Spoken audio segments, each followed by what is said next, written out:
오늘 우리가 함께 볼 말씀은 사무엘상 8장 19절부터 22절까지의 말씀입니다. 사무엘상 8장 19절부터 보겠습니다. 백성이 사무엘의 말 듣기를 거절하여 이르되 아니로소이다. 우리도 우리 왕이 있어야 하리니 우리도 다른 나라들 같이 되어 우리의 왕이 우리를 다스리며 우리의 앞에 나가서 우리의 싸움을 싸워야 할 것이니이다 하는지라. 사무엘이 백성의 말을 다 듣고 여호와께 아뢰매 여호와께서 사무엘에게 이르시되 그들의 말을 들어 왕을 세우라 하시니 사무엘이 이스라엘 사람들에게 이르되 너희는 각기 성읍으로 돌아가라 하니라. 아멘. 자, 왕의 제도에 대한 경고에도 불구하고 이스라엘 백성들은 계속해서 왕을 달라고 요구했습니다. 비극이 싹씩 뿌려진 거죠. 그들의 욕구가 이미 하나님의 말씀을 듣는 귀를 막아버린 것이. 이렇게 되면 어떻게 손을 쓸 수가 없습니다. 이처럼 인간의 헛된 욕망은 이성을 마비시켜요. 그 나타날 결과를 그렇게 자세하게 설명했지 않습니까? 그럼에도 불구하고 안 들리는 거예요. 안 보이는 거죠. 계속 왕을 달라고 고집합니다.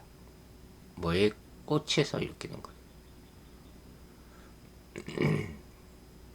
이들이 이제까지 하나님에 대해서 이처럼 고집스럽게 매달린 적이 있었나.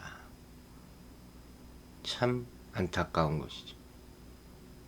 이처럼 마음에 귀에 할례받지 못한 자들은 성령을 거스르며 하나님의 말씀에 불순종하게 된다 그랬어요.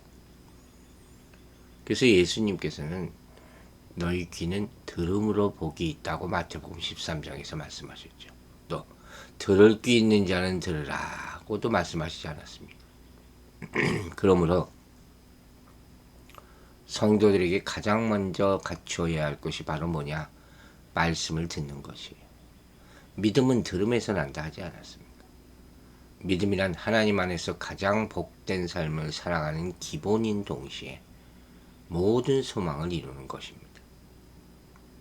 자, 여기서 우리가 생각해 봐야 돼요.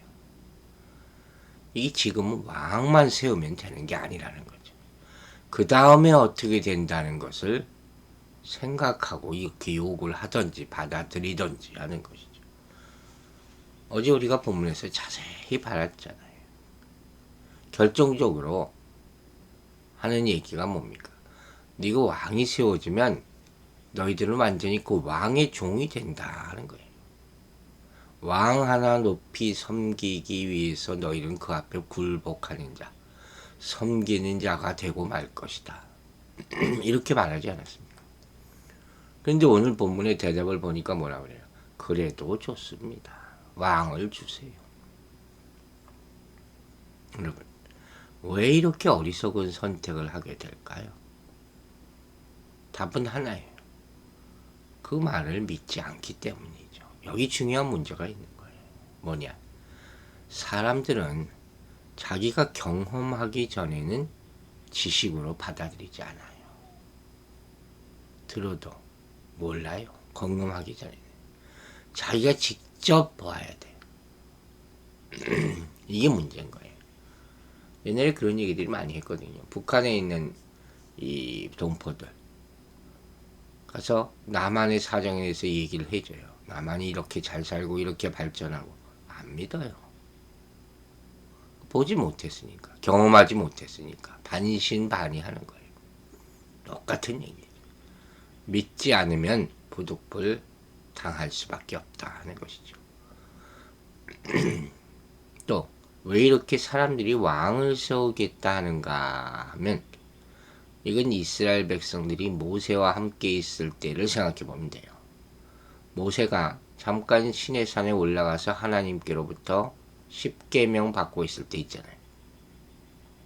그 사이를 못 참아서 금송아지를 만든단 말이에요. 그때와 똑같은 상황이에요. 즉 하나님이 하시는 방법에 대해서 불만이 있는 거예요. 하나님은 보이지 않잖아요. 그런데 왕은 눈에 보이지 않느냐. 바로 이거예요. 보이지 않는 하나님께서 나를 다스려. 내게 은혜를 주시고 나를 지켜주셔. 이게 영 믿어지지 않는 거예요. 이제까지 그렇게 경험했으면서도. 이게 참 문제인 거예요. 그래서 죄를 반복하는 거죠. 하나님이 울타리를 다 쳐주셔요. 이거 안심하고 살아라. 평안하게 살아라. 농사짓고 살아라. 이거 안 믿어요. 그보다는 차라리 보이는 왕이 있고 군대가 있고 병거가 있고 성이 있고 그렇게 해야지 나를 보호해 주는 거고 막아주는 거지. 아무 울타리도 없는데 뭐 어떻게 나를 보호한단 말입니까? 이 식이라는 거예요. 여기서 중요한 문제를 우리는 생각해 봐야 돼요. 보이는 것과 보이지 않는 것. 어느 쪽이 큰가 하는 거예요. 어느 쪽을 더 믿을 수 있는가. 보이지 않는 하나님에 대한 믿음은 없고 보이는 것, 그것만 붙들고 있는 것이 우리 인간이라는 거죠. 돈을 쥐고 있지 않으면 당장 죽는 것으로 생각해요. 그런데 그게 있어도 죽는다는 걸 알아야 돼요. 보이지 않는 하나님, 하지만 항상 나와 함께 하시는 하나님, 이분으로 만족해야 되는데 이걸 만족하지 못하고 내 눈앞에 있는 사람, 물질, 돈, 이것만 믿으려 해요. 이게 불신앙이라는 거예요. 그래서 보이지 않는 하나님, 그리고 보이지 않는 하나님의 역사, 그의 보호하심, 그의 축복, 이런 걸 믿고 안심해야 되는 거예요. 여러분, 보이는 것은 다가 아니에요. 근데 그거를 전부로 생각하고 살잖아요. 그러면 하나님을 바라볼 수가 있겠습니까? 그래서 하나님의 다스림에 대해서 만족하지 않고 보이는 왕을 찾고 있는 것이 지금 이스라엘의 모습이라는 거예요. 이렇게 된 또 한 가지 이유를 생각해 볼 수가 있어요. 이건 뭐냐? 인간적인 추리가 이와 같은 결과를 가져와요. 즉 사무엘이 살아있는 동안 하나님이 사무엘과 함께 하셨잖아요. 이건 알아요. 경험적으로. 분명히 믿는 거예요. 사무엘이 살아있는 동안에는 우리는 무사하다. 무슨 문제만 있으면 사무엘에게 가면 되죠. 그가 하나님께 가서 기도하면 해결되고 그러면 되는 거니까. 그런데 이제 사무엘이 늙었다 그랬어요. 이제 불만이 싹이 트는 거예요. 그러면 사무엘이 늙었으면 아들들이라도 사사가 되면 되는데 그들이 방탕해요. 이건 보이거든요. 여기서 문제가 되는 거예요. 여러분. 그런데 후임에 대한 걱정, 이것도 할 필요가 없어요. 이 사람도 어차피 하나님이 세우는 거니까. 하나님이 사무엘을 세웠으면 그 다음은 누구든지 필요한 대로 하나님이 또 세우실 거예요. 하나님이 주도하시는 세상 아닙니까? 우리가 믿는 것이 하나님이지 사람이 아니잖아요. 그런 거로 걱정하지 말라는 거예요. 근데 지금 세워주신 것을 믿고 그 다음 믿지 못한다? 그게 어떻게 세운 사람을 믿는 게 되겠어요? 사무엘이 늙었던 병들었던 이건 아무 상관없는 거예요. 하나님이 안 죽으셨으면 되지. 그렇지 않습니까? 그런데 이스라엘 백성들의 인간적인 추리가 이같이 왕을 세우고자 하는 그런 안 좋은 의견을 가지게 만들었고 이런 결과를 가져오게 되었다는 말씀이에요. 20절 보세요. 우리도 열방과 같이 되어 우리 왕이 우리를 다스리며 우리 앞에 나가서 우리의 싸움을 싸워야 할 것입니다. 계속 우리 자기들 생각만 하고 있죠. 성경을 보면 이스라엘의 전쟁은 하나님의 전쟁임을 계속 알려주고 있어요. 그리고 그들의 전쟁의 승패는 하나님께 달려있다는 것. 그런데 백성들의 신앙의 자세와 밀접하다는 것을 보여주죠. 이런 사실은 출애굽에서 제일 잘 나타나 있고 왕정 시대에도 계속 나타납니다. 그러므로 지금 이스라엘 백성들은 이미 이 사실을 잊어버리고 있다는 것을 알 수 있는 거예요.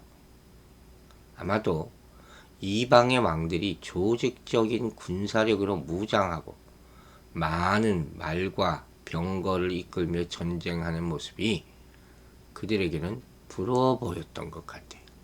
하나님은 무기도 없이 그냥 한 방에 성을 무너뜨리는데 그거보다 이방 나라 군대가 많아 보이는 것이 더 좋아 보였다. 참 이해를 할 수가 없죠. 이 인간의 모순이에요. 그래서 지금 이걸 달라고 요구하고 있는 거예요. 순전히 보이는 것들이죠. 여러분 보이는 것들 그걸 너무 사모하지 마세요. 교회도 똑같은 거예요. 물론 사람이 많으면 좋겠죠. 그걸 위해서 기도하고. 그러나 그걸 가지고 여러분이 만족을 얻는다고 그게 신앙입니까? 그걸로 만족을 얻는 게 아니죠. 하나님으로부터 받는 것으로부터 만족을 얻어야죠. 참 그게 안타까운 거예요. 오늘 본문에 보면 아주 중요한 말이 나옵니다. 다른 나라들 같이 되어. 이 말이 충격적이죠. 이는 하나님의 구별된 백성들의 지위를 버리겠다 하는 그런 발언이에요. 아니 이스라엘 백성들이 구별된 백성들인데 왜 다른 나라들 같이 되길 바래요. 자기가 얼마나 좋은 걸 귀한 걸 모르고 참 이게 인간의 헛된 욕망이죠. 다른 이방 민족들을 보니까 왕도 있고 군사도 있고 막 시위들이 있고 화려하게 보이던가 봐요. 우리도 저렇게 됐으면 좋겠다. 이게 겉으로 나타나는 화려함만 보고 있는 거예요. 이 뒤에 이런 일이 이루어지기 위해서 얼마나 많은 사람들이 노예가 생활되고 얼마나 많은 사람들이 희생해야 된다는 걸 몰라요. 그게 문제인 거예요. 우리의 왕이 우리를 다스리며 우리 앞에 나가서 우리의 싸움을 싸워야 할 것이니라. 이 구절이야말로 왕을 구한 이스라엘 백성이 참으로 원하고 기대했던 것이 무엇이었는지를 보여주는 말씀이죠. 즉 그들은 무엇보다도 왕이 그들의 싸움을 대신 싸워주기를 바랬던 거예요. 하나님이 계신데. 이제 눈에 보이지 않는 하나님이 그들을 위해 싸워주시는 것보다 눈에 보이는 인간 왕이 싸워주기를 더 원했다는 거죠.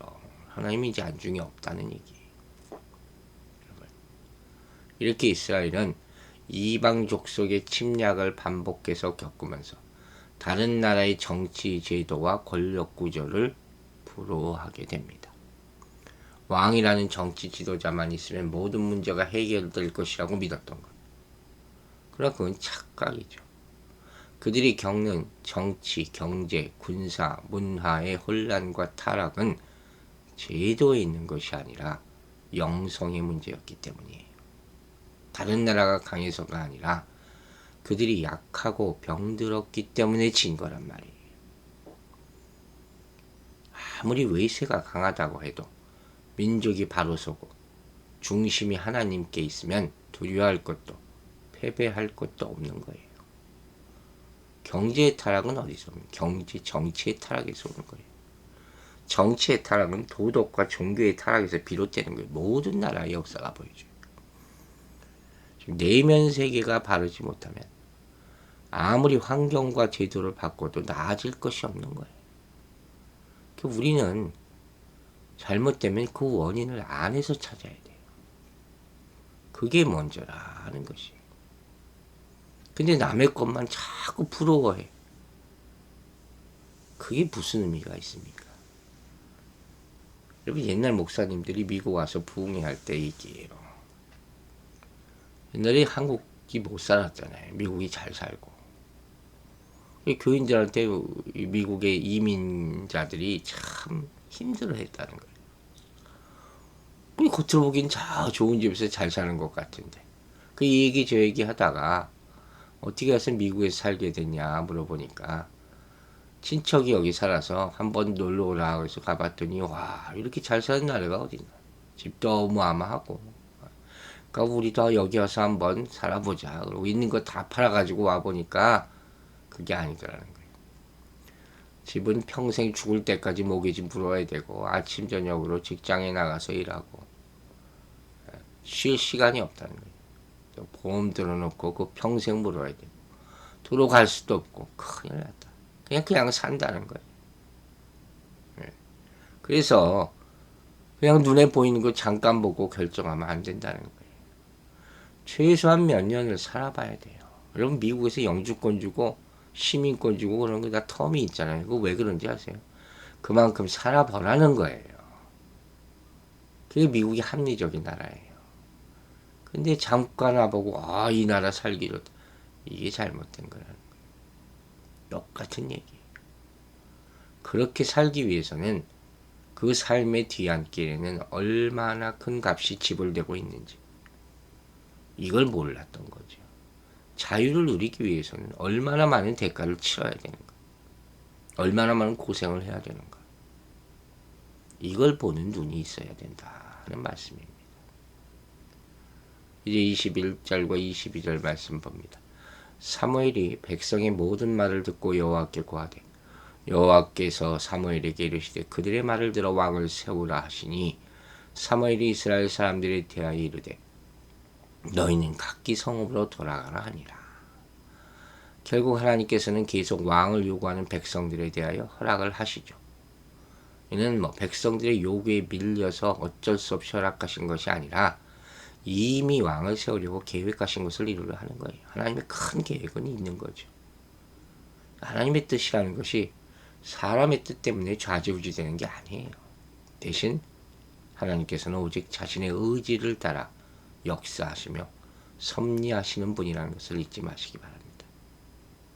오늘날 성도들이 자꾸 실패하는 이유 중에 하나가 바로 이러한 사실을 간과하고 너무 조급해하고 참지 못하는 거예요. 백성들이 단순히 이방에 갔던 왕정체제를 요구한 것을 넘어서 하나님께서는 이스라엘의 왕정체제가 신정주의 왕정체제가 되도록 만드시는 거예요. 한 단계 위죠. 한 10단계 위죠. 그죠? 이 성도는 자기 백성을 위하여 구속의 역사를 멈추지 않으시고 끝까지 진행하시는 하나님의 사랑과 큰 은혜를 깨달아야 하는 거예요. 그 섭리 가운데 살아야 되는 거예요. 여러분, 하나님은 인간의 죄로 인하여 당신의 계획을 바꾸지 않으시는 신실하신 분임을 믿으시기 바랍니다.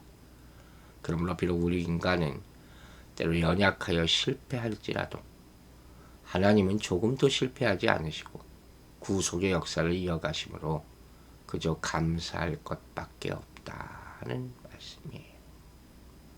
사랑하는 여러분, 하나님이 말씀하시는 것을 믿으세요. 그것만 믿으세요. 우리가 봐서 아는 게 아니에요. 믿음으로 아는 겁니다. 내가 해본 일이 없어도 하나님의 말씀을 믿고 오늘도 주의 인도하심에 따라서 만족하시기 바랍니다. 감사하시기 바랍니다. 원망과 불평이 없는 하나님의 뜻대로 살아가는 하루가 되기를 주의 이름으로 축원합니다. 기도하겠습니다. 아버지 하나님, 오늘 말씀을 통해서 우리도 다시 한번 믿음을 돌아보게 하심을 감사드립니다.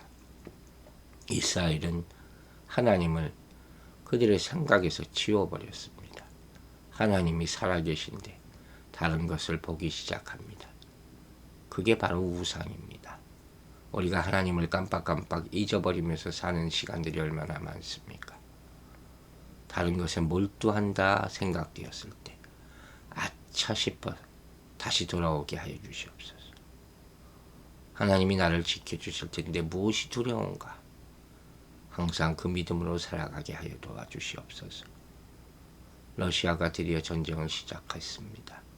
우리가 걱정하던 것이 시작되었습니다.